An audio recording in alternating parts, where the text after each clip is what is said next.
Mark Cassell, political science professor at Kent State University, joins us now to talk about that. We're fascinated by so many aspects of this. Again, this 10 people up on that stage is just overwhelming to think about. It's exciting. I mean, I think the big challenge for these candidates is really the sort of shadow primary. And unlike previous debates, when you had a kind of consensus candidate, in this debate, there's no consensus candidate. You've got a fractious field. Evangelicals, independents, Tea Party conservatives. So there's no single candidate that has the sort of the name or the reputation that everyone is galvanizing around. And so for a lot of the candidates, this is really an opportunity to speak to party elites, you know, to the door knockers, to the fundraisers, to figure out who they should support.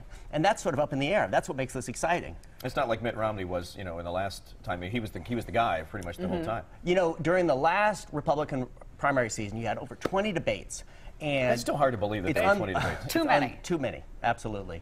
And I think they're not going to, I mean, they're obviously not going to have that many this time. But what was interesting about the last time was that, as you say, Mitt Romney never really, was never not the front runner. The needle never moved in another direction. You occasionally had sort of a Herman Cain and a Michelle Bachmann sort of soared in the polls and then died.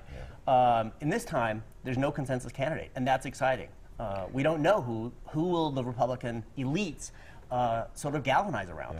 On a stage with, you know, 10 people, how do you then make yourself that person who really stands apart from everyone with such limited time? It's going to be an interesting moment. They don't have much time. They've got to set themselves apart. They agree on so many issues, on guns, on immigration, on Obamacare. It's going to be difficult for them to sort of set themselves apart. One worry that I have is that it'll get too dirty. You know, it'll be too much about sort of symbolic politics, where they'll try to one-up each other, and it detract from the issues. I mean, this is an important office, and I would hope that, you know, that the rhetoric stays civil, commensurate with the office. But, you know, who knows?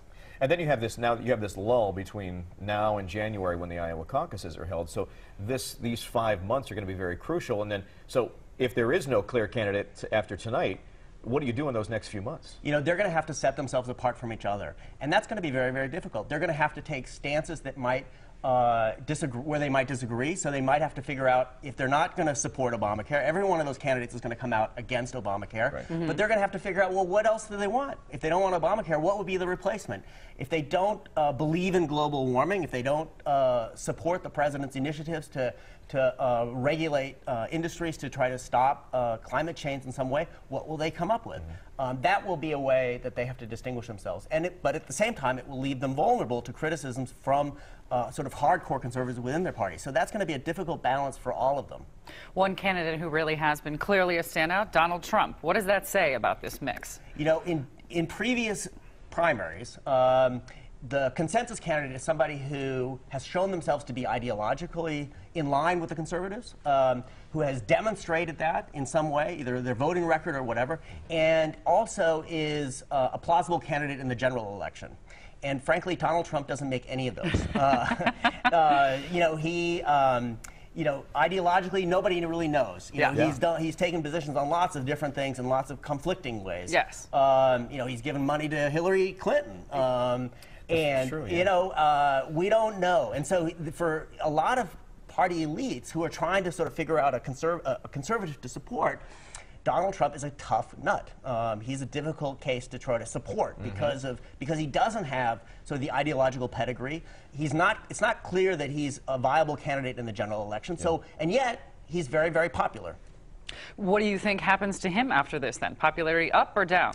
I think for Donald Trump, it doesn't really matter. I think for Donald Trump, he's got enough money. He doesn't really care. And frankly, for Donald Trump, you know, his brand rises. You know, he's going to do well regardless of what happens. You know, his brand is going to increase after this election, whether he wins or whether he loses. People are going to know him, and he's going to sell Donald Trump, and that will be a success for him. Mark Cassell, thank you so much. Appreciate it. Kent State University. Be sure to stay with Fox 8 News all day. We're going to have coverage like this all day leading up to tonight's debate, which is from 9 to 11 on Fox News Channel. Then be sure to join us 11 o'clock tonight, a special show right here on Fox 8, where we'll